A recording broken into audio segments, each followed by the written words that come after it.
Hi everyone, how are you today? Today I want to share with you many tricks and hints of how I grow my tomatoes step by step and be able to produce tremendous amount of delicious tomatoes daily. Be sure to watch this video from beginning to the end because there are lots of valuable information covered in this video. If you like this video, be sure to save this video as your reference guide when you are ready for your next tomato planting season. Step 1.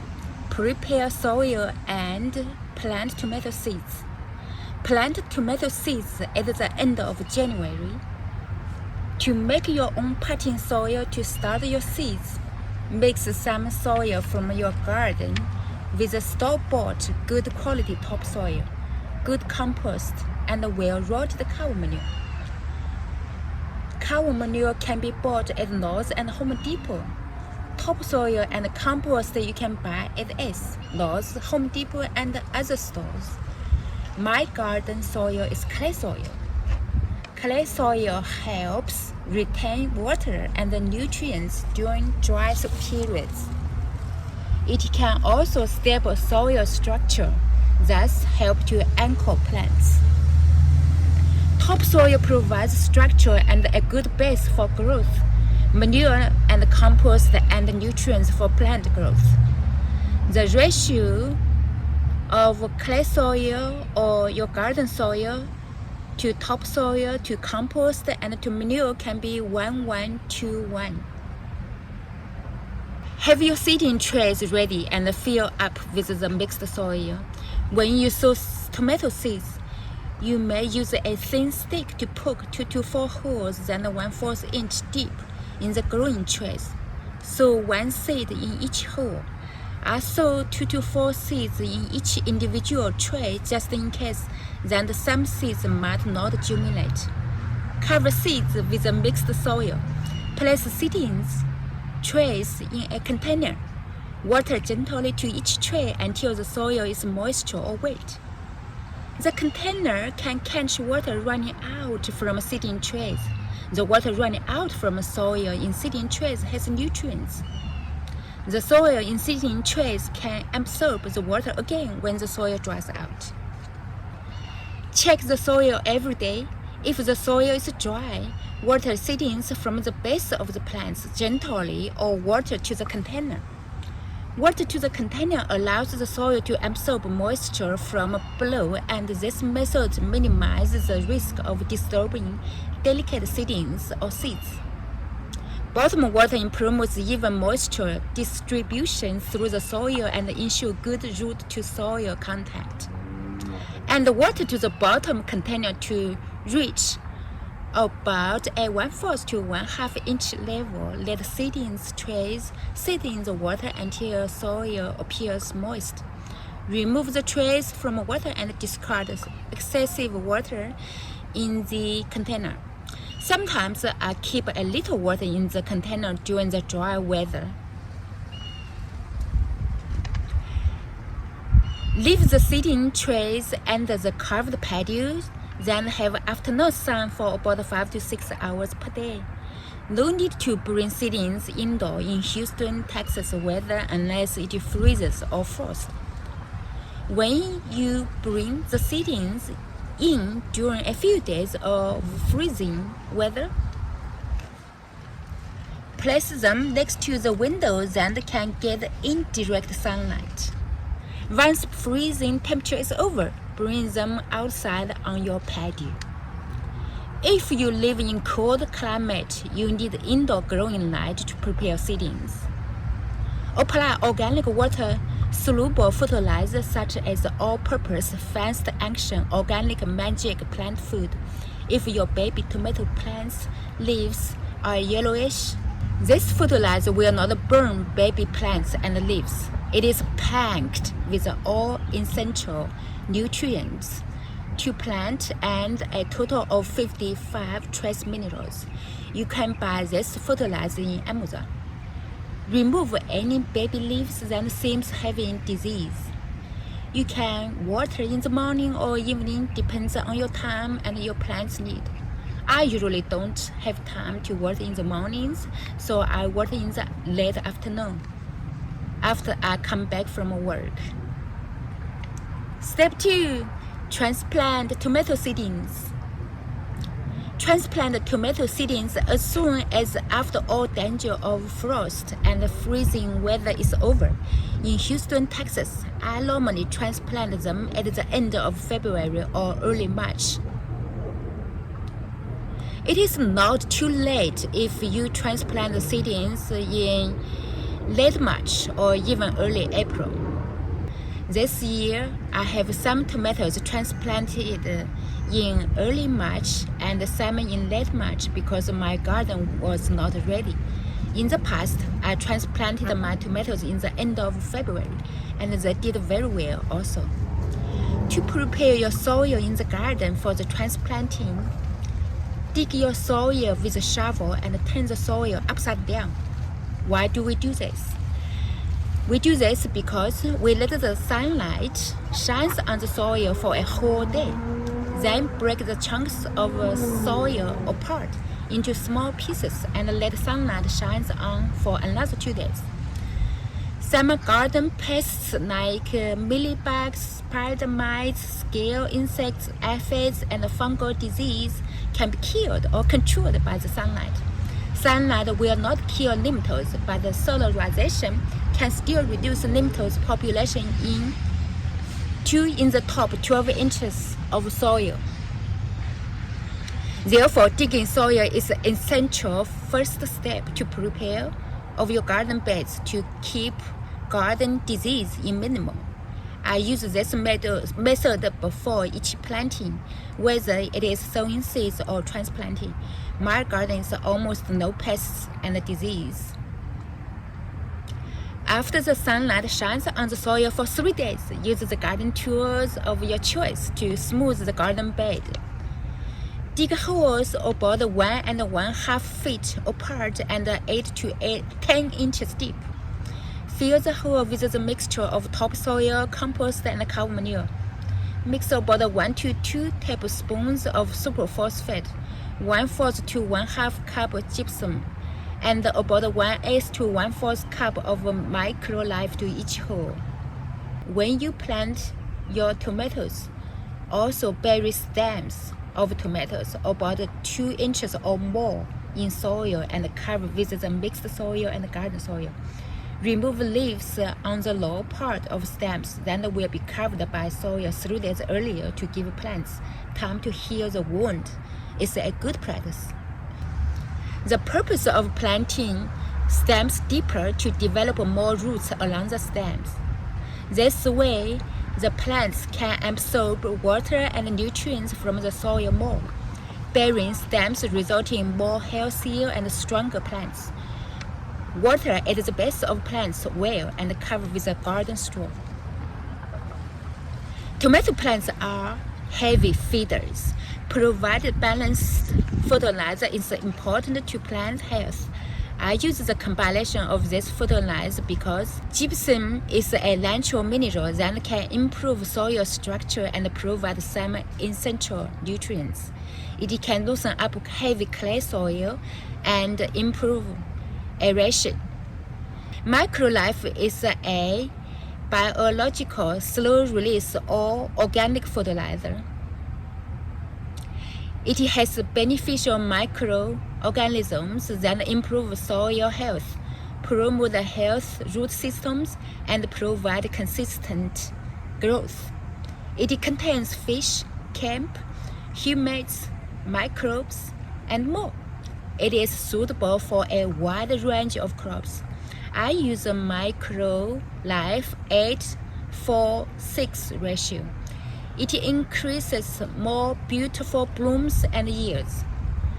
Superphosphate is a source of phosphorus. It improves root development, grow better plant, and helps plant absorb other nutrients and combat stress. Some people may concern about using superphosphate because it can leach out metals to the soil. Here is a solution. Microlife can help to stabilize soil by reducing the potential for leaching out metals and make it available for plants to use.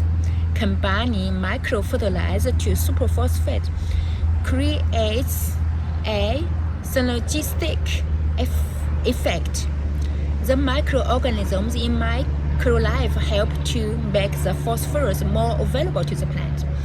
Adding organic matter such as cow manure and compost then releases organic acids that can help solubilize phosphorus from insoluble forms, making it available for plants to use. For the garden straw, you can buy 2.5 cubic feet garden straw at Ace for about $17. I'm glad that I bought straw mulch this year to mulch my tomato plants. It makes a huge difference. Straw mulch helps keeping the soil and the plant cooler and reduces evaporation. It also prevents soil from splashing onto the lower leaves when it rains or when you water your plant.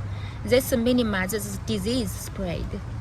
Water tomato every 5 days to a week if you have clay soil, and water them deep to encourage tomato roots grow deeper. If you have a well-drained soil, water them 3 to 5 days, depends on the weather condition. When you water deeply, the roots grow deeper, resulting in more resilient root system that can stand drought. Step 3. Plant rosemary, chrysanthemum, marigold, or basil anywhere in your tomato garden or nearby to attract beneficial insects, repel stink bugs, and flavor your tomatoes. The flowers of rosemary are a magnet for pollinators like butterflies, bees, bee, and hummingbirds. At the same time, rosemary repels some garden pests. Be sure to plant rosemary in the pot so you can move the pot around. Also, rosemary will not deplete the soil nutrients from tomatoes if you plant rosemary in the pot. Rosemary is easy to grow herbs and low maintenance at all. Basil's flowers attract pollinators and can help transfer pollen between tomato flowers. It also deters some pests like thrips, aphids, tomato hornworms. Chrysanthemums can help repel stink bugs. You can plant them near your tomatoes. Chrysanthemums are used as lancho source for pyrethrin, a compound found in some, I have trouble to say, insecticides. Chrysanthemum leaves also help repel stink bugs, ants, and roaches. I grow edible chrysanthemum almost all year around. My chrysanthemum plants are right next to my tomato plants to protect my tomatoes. Marigolds attract pollinators, deter pests, and enhance soil health. They repel tomato hornworms, whiteflies, and thrips. Marigolds can help protect tomato plants from root rot nematodes because the roots of marigolds release substances that can help improve soil health and reduce the presence of harmful nematodes. Nematodes can harm tomatoes' roots and reduce their growth. Marigolds also contain a natural fungicide.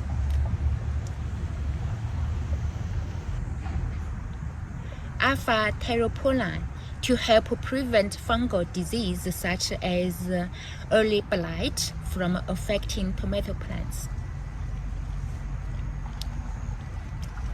Step 4. Prune your tomato plants. Prune tomato plants is the must. However, early pruning can be detrimental to fruit production and plant health.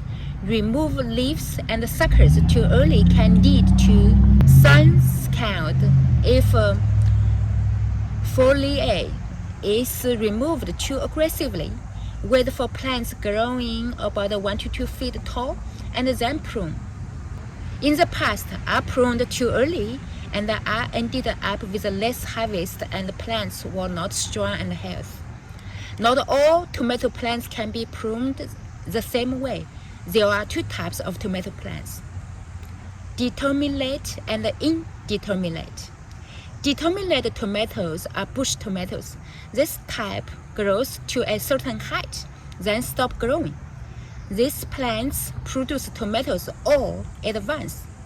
If you want large yield of tomatoes at one time, determinate tomatoes are a better choice for you. For the determinate plants, only prune all the yellow leaves, and the leaves touch the ground to keep plants from catching disease and be healthy. Keep all your suckers to increase better and more harvest. Some of examples of determinate tomatoes plants are Roma, Ruggers, Celebrity, Paddy Plum, Bush Early Girl Hybrid, Bush Beef Steak, and so on. Indeterminate tomato plants are vine tomato.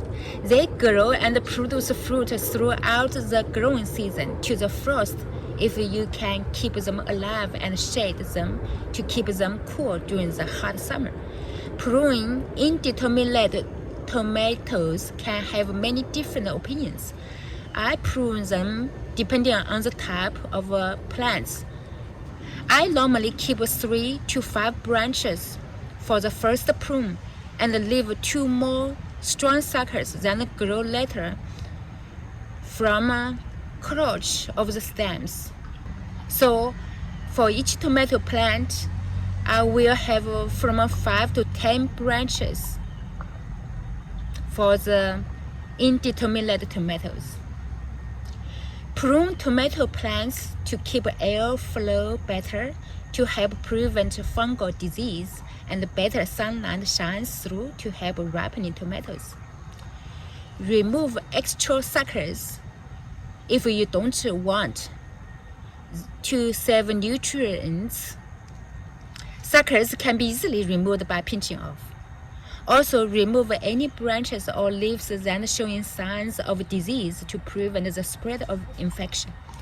Many popular and heirloom tomato varieties are indeterminate, such as Brandywine, Sungold, Sweet Mayan, Cherry, Green Zebra, and Beef Steaks, etc. Step 5. After first prune, fertilize your tomatoes. Every 2 weeks, I fertilize tomatoes with Ospoma organic tomato tongue. It is in granule form. You can also use the fertilizer for squash, peppers, and melons. You can buy it at Ace Hardware. It costs like $5.99. It is a great fertilizer.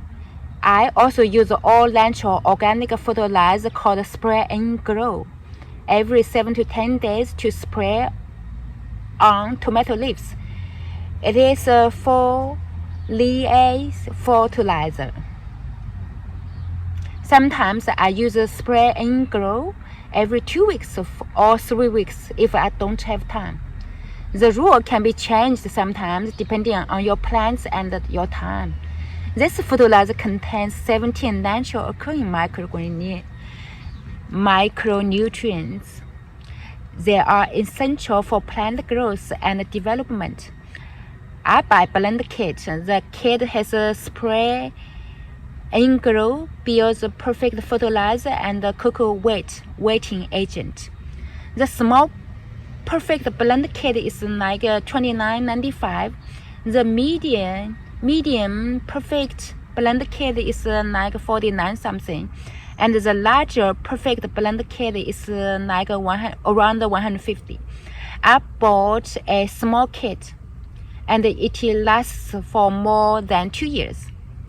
Foliar application is important to plants because plants can easily absorb nutrients through the leaf surface, especially during periods of high nutrient demand. Look, my beautiful tomatoes. They are growing everywhere.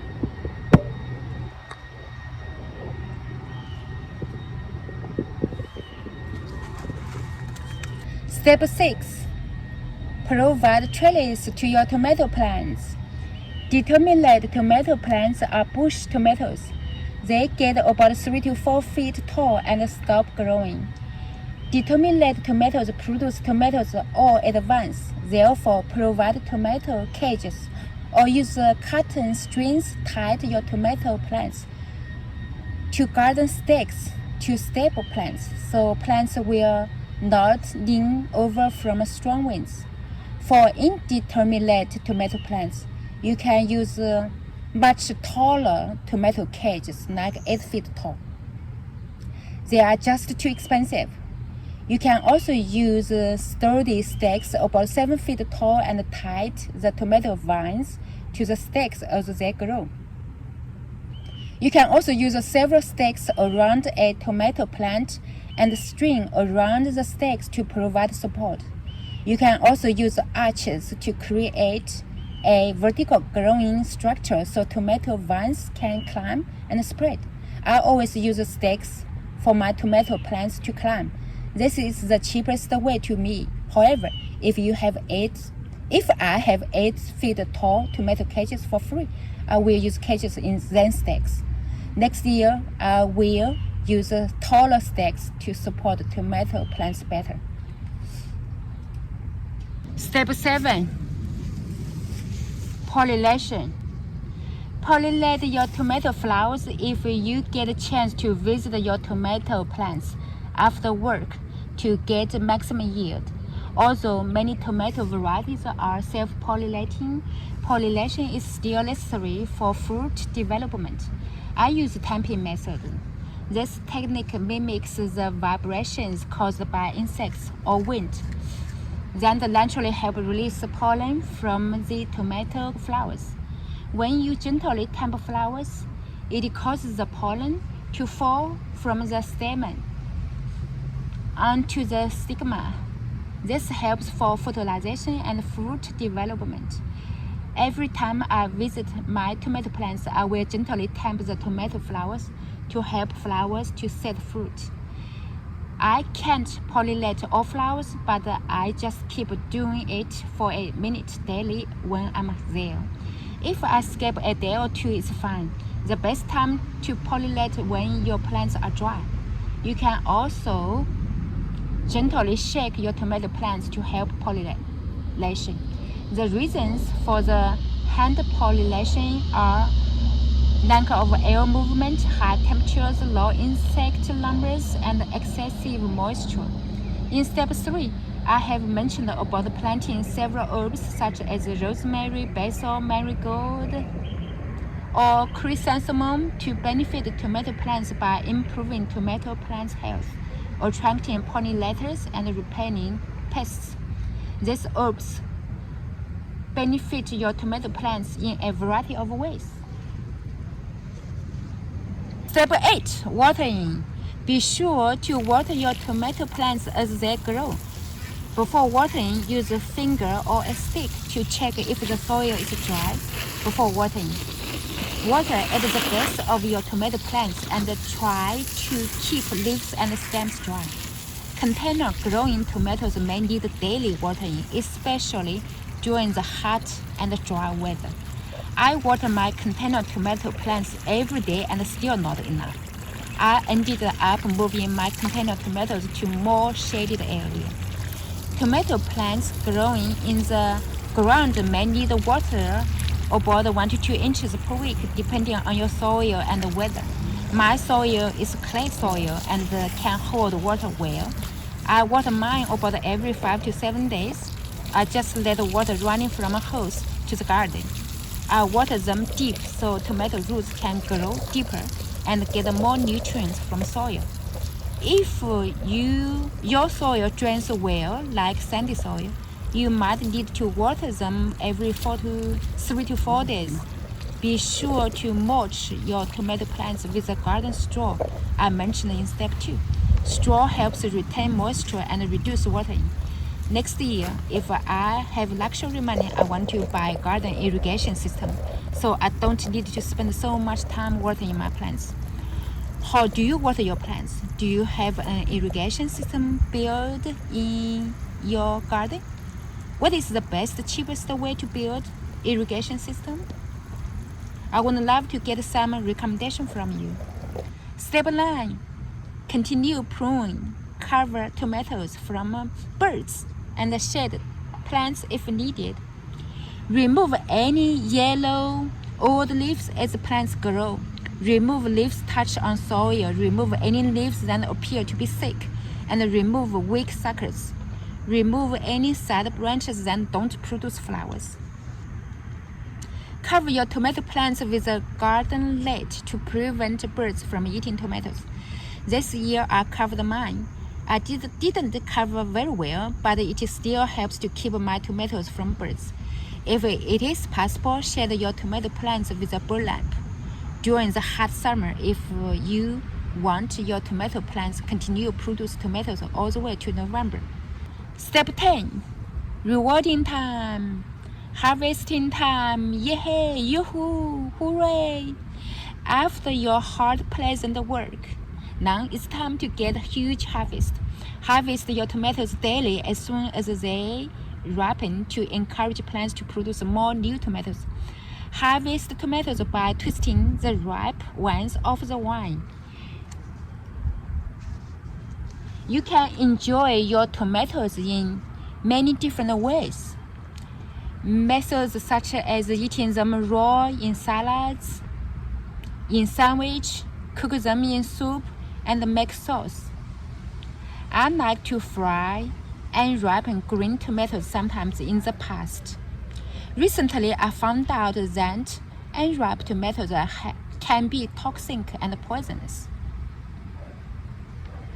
Due to the presence of solanine and tomotine, cooking can reduce the solanine content, making green tomatoes safer to eat. However, you still shouldn't eat a large amount. According to the web search, solanine poisoning can cause unpleasant symptoms like fever, abdominal pain, stomach pain, diarrhea, vomiting, drowsiness, and lethargy. I am a little disappointed after I found out that unripe tomatoes are poisonous, because I really like to stir fry unripe tomatoes or slice them and cook them like pancake. Some restaurants serve green tomatoes as appetizers. Now I'm wondering if they use unripe green tomatoes or use the ripe green tomatoes that were produced from green doctors, which produces cherry-type tomatoes, or amaranth. These two varieties will produce natural greenish ripened tomatoes. Have you eaten unripe green tomatoes before? Do you like it? Have you tried to grow green doctors or amaranth tomatoes? Tomatoes are delicious. They are packed with vitamins, minerals, and antioxidants. I love growing tomatoes. I grow them every year. Do you like to grow tomatoes every year? I love to hear the stories of you growing your tomatoes. Thank you for your precious time watching this video. You have a fantastic day. See you next time. Bye-bye.